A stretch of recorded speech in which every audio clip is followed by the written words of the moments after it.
कहानी की शुरुआत में हम आन्या नाम की एक खूबसूरत लड़की को देखते हैं जो अपने बॉडी बिल्डर बॉयफ्रेंड जेन्या के साथ रशिया में रहती थी। वो एक स्विमिंग कोच था और आन्या एक बेकरी में काम करती थी। जब वो दोनों पहली बार मिले थे तब आन्या एकदम दुबली पतली हुआ करती थी, लेकिन पिछले कुछ महीनों से उसका वेट बढ़ता ही जा रहा था। एक दिन उन्हें किसी दोस्त की शादी में जाना था। आन्या ने पिछले महीने के कपड़े पहनकर देखे, लेकिन उसे कुछ भी फिट नहीं हुआ। जेन्या भी इस बात से वाकिफ था, लेकिन वो इस बारे में कुछ बोला नहीं ताकि आन्या को बुरा न लगे। कुछ कपड़े तो उसके मोटापे की वजह से फट भी गए। आखिरकार उसे एक ढंग की ड्रेस मिल ही गई और वो उसे पहनकर तुरंत तैयार हो गई। जब जेन्या की नजर उस पर पड़ी तो उसका मुंह हैरानी से खुला ही रह गया। अब आन्या वो सुंदर लड़की रही ही नहीं थी जिससे वो प्यार करता था। वो नहीं चाहता था कि शादी में उसके बॉडी बिल्डर दोस्त उसे मोटी आन्या के साथ देखें। वो बातें घुमाकर आन्या को कहने लगा कि जरूरी नहीं है चलना अगर तुम्हारा मन नहीं है तो। लेकिन वो अपने शरीर को लेकर खुद ही इतनी अनकंफर्टेबल थी कि शादी में जाने का उसका भी ज्यादा मन नहीं था।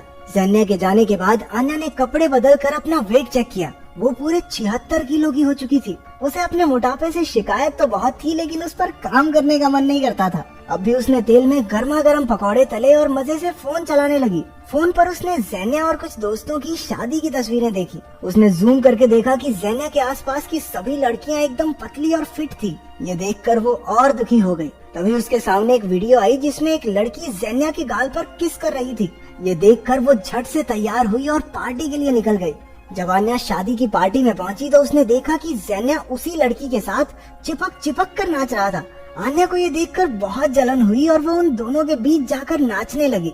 जेन्या भी उसे देखकर हैरान रह गया, लेकिन फिर भी उन्होंने डांस जारी रखा। आन्या को देखकर वो दूसरी लड़की मुंह फुलाकर वहाँ से निकल गई। कुछ देर बाद जब वो दोनों बैठकर खाना खा रहे थे तब आन्या ने पूछा कि वो उस लड़की के साथ डांस क्यों कर रहा था। बस इसी बात पर उन दोनों में बहस छिड़ गई और जेन्या ने चिढ़कर कह दिया कि वो उससे तंग आ चुका है और उसका ये मोटापे से भरा शरीर उसे पसंद भी नहीं है। जब देखो बस खाती रहती है और कुछ काम है तुझे। ये सुनकर आन्या की आंखों में आंसू भर गए, लेकिन इससे पहले कि वो कुछ कह पाती हमारा नया शादीशुदा जोड़ा वहाँ आ पहुँचा। आन्या की मुस्कान उसी वक्त गायब हो गई जब लड़की ने उससे पूछा कि वो प्रेग्नेंट है क्या। इसके बाद जेन्या उसे हमेशा के लिए अलविदा कहकर वहाँ से चला गया। अगले सीन में आन्या रोते हुए अपनी माँ के घर जा रही थी। उसे अब कोई परवाह नहीं थी कि आसपास देखने वाले क्या सोचेंगे। आन्या ने रोते हुए अपनी माँ को बताया कि उसके बॉयफ्रेंड ने उसके मोटापे की वजह से उससे ब्रेकअप कर लिया है। उधर मम्मी जी ने समझाते हुए कहा, बेटा तू मोटी थोड़ी है, तेरी तो हड्डियाँ भारी हैं। इसे सुनकर तो आन्या और बुरा महसूस करने लगी। अगली सुबह उसकी दोस्त नताशा ने उसे अपने घर बुलाया। आन्या ने उसकी बालकनी में एक बेड फिट कर लिया और वहाँ बैठकर जेन्या की बुराई करने लगी। पता चला कि जेन्या पिछली रात उसका सारा सामान नताशा के यहाँ छोड़ गया था। जब तक वो नया घर नहीं ढूंढ लेती तब तक नताशा ने उसे अपने साथ ही रुकने को कहा।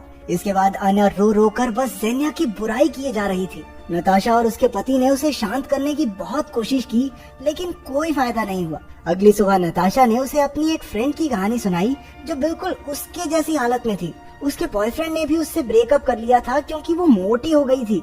लेकिन आन्या की तरह रोने धोने के बजाय उस लड़की ने जिम जाना शुरू किया और 1 महीने में मॉडल जैसी पतली हो गई। उसके बॉयफ्रेंड को बाद में इतना पछतावा हुआ कि उस लड़की को वापस पाने के लिए उसने पूरा ऑफिस फूलों से भर दिया। अगली सुबह आन्या जिंदगी में पहली बार एक जिम में पहुंची। मशीनों का ढंग से इस्तेमाल करने में उसे थोड़ा टाइम लगा। कई बार तो वो ट्रेडमिल से ही नीचे गिर गई, लेकिन उसने अपनी सारी मेहनत पे पानी फेर लिया जब वो 1 घंटे बाद एक रेस्टोरेंट में बैठकर बर्गर पेलने लगी। नताशा उसी रेस्टोरेंट में काम करती थी और उसने आकर आन्या का खाना फेंक दिया। उसने गुस्सा होकर आन्या से कहा कि क्या वो 2 घंटे भी खुद पर कंट्रोल नहीं कर सकती। घर आकर आन्या ने अपने पूरे शरीर पर मॉइस्चराइजर लगाकर प्लास्टिक रैप से बांध लिया। उसे उम्मीद थी कि इन फालतू तरीकों से 1-2 किलो कम हो जाएंगे। रात को वो फ्रिज से कुछ चुरा कर खाने ही वाली थी कि नताशा ने उसे पकड़ लिया। अगली सुबह उसने फैसला किया कि अब से वो कुछ भी अनहेल्दी नहीं खाएगी। ये उसके लिए और भी मुश्किल था क्योंकि वो एक बेकरी में काम करती थी जहाँ चारों ओर खाना ही खाना था।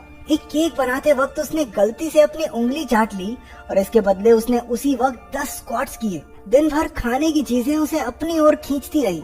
बुलाती है मगर जाने का नहीं।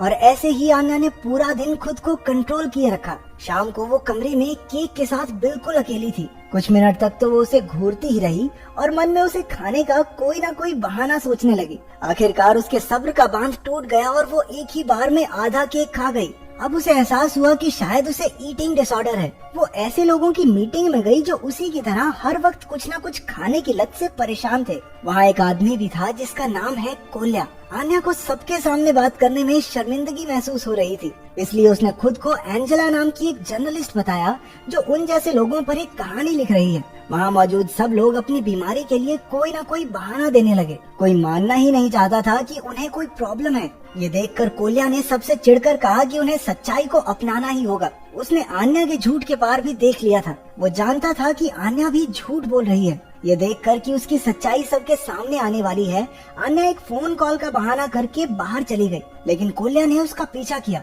वो उसे एक रेस्टोरेंट में चलने को कहता है और फ्री के खाने को आन्या मना कर दे। हो ही नहीं सकता।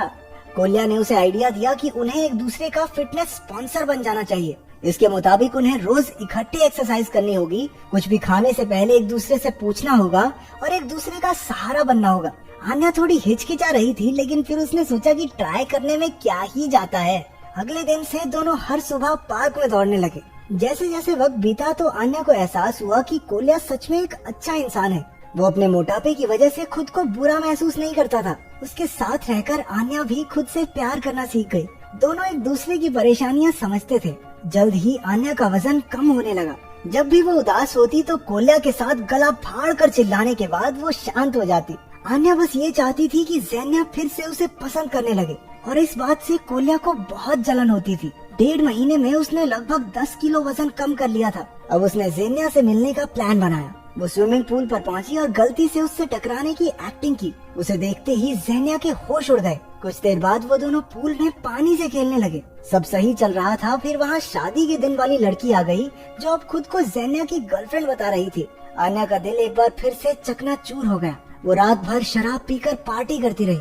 अगले सुबह उसकी आंख खुली तो वो कोल्या के बेड पर थी। उसके शरीर पर कपड़े नहीं थे। कोल्या ने उसे विश्वास दिलाया कि उसने आन्या को देखा तक नहीं। असल में पिछली रात आन्या शराब के नशे में एक अनजान आदमी के साथ जाने वाली थी जब कोल्या सही वक्त पर वहाँ पहुँच गया और आन्या को बचाने के चक्कर में मुंह पे मुक्का भी खा लिया। इसके बाद आन्या अपनी माँ के घर पहुँची। उसकी माँ ने कहा कि शायद वो अपने बचपन का दुख अब तक भूल नहीं पाई है। जब वो छोटी थी तो उसके पिता उन्हें अकेला छोड़ गए थे, इसलिए शायद अब ज़ेन्या के उसे छोड़कर जाने पर उसे इतना दुख हो रहा है। आन्या अगले ही दिन अपने पिता से मिलने पहुंची। क्योंकि रास्ता लंबा था तो वो कोल्या को अपने साथ ड्राइवर बनाकर ले गई। रास्ते में कोल्या ने उसके करीब आने की काफी कोशिश की, लेकिन आन्या पर कोई फर्क नहीं पड़ा। आखिरकार वो आन्या के पिता सर्गे से मिले।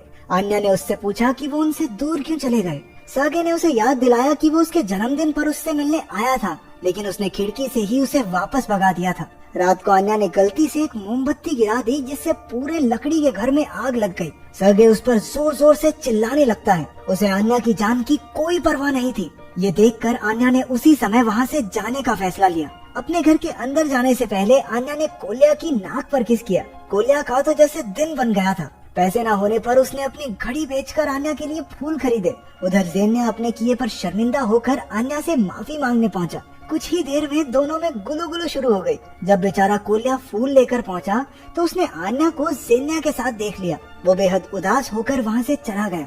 उधर ज़ेन्या ने कहा कि वो पहले के मुकाबले बहुत सुंदर हो गई है। उसी वक्त आन्या को एहसास हुआ कि कल अगर उसका वजन फिर से बढ़ गया, ये आदमी तो फिर से छोड़ के भाग जाएगा। वो समझ गई थी कि वो उसके साथ नहीं रहना चाहती, तो उसने ज़ेन्या से जाने को कहा। शाम को आन्या कोल्या के घर गई क्योंकि उसे एक दोस्त की जरूरत थी, लेकिन कोल्या ने गुस्से से भरकर कहा कि अब उनका रिश्ता खत्म हो चुका है। लेकिन बीते दिन कोल्या ने उसे अपने एक्स बॉयफ्रेंड के साथ देख लिया था। अब दिल टूटा आशिक प्यार तो बरसाएगा नहीं। तो उसने आन्या से कहा कि अब वो पतली हो चुकी है, इसलिए उसे कोल्या की कोई जरूरत नहीं। अगले दिन आन्या के पिता सर्गे उससे मिलने आए और उसने जिंदगी भर एक बुरा बाप होने के लिए उससे माफी मांगी। उसने ठीक वैसे ही डांस भी किया जैसा वो आन्या के साथ बचपन में किया करता था। अगले दिन आन्या कोल्या से मिलने एक मैराथन में पहुंची। उसे कोल्ड ड्रिंक पीता देख उसने फटाफट बोतल छीन ली और उसका स्पॉन्सर होने के नाते अपना हक जताने लगी। उसने कहा कि कोल्या का वेट अब भी कम नहीं हुआ, इसलिए अब भी वो उसकी स्पॉन्सर है। दोनों मिलकर मैराथन में भागे और जी जान से पूरी भी की। आखिरकार कोल्या ने आगे बढ़कर आन्या को किस किया। अब आन्या को एहसास हो चुका था कि वो बाहर से कैसी दिखती है, इससे खुशी नहीं मिलती। खुशी तो कोल्या की तरह खुद से प्यार करने में है। वो फिट होने की कोशिश जरूर करता था, लेकिन कभी अपने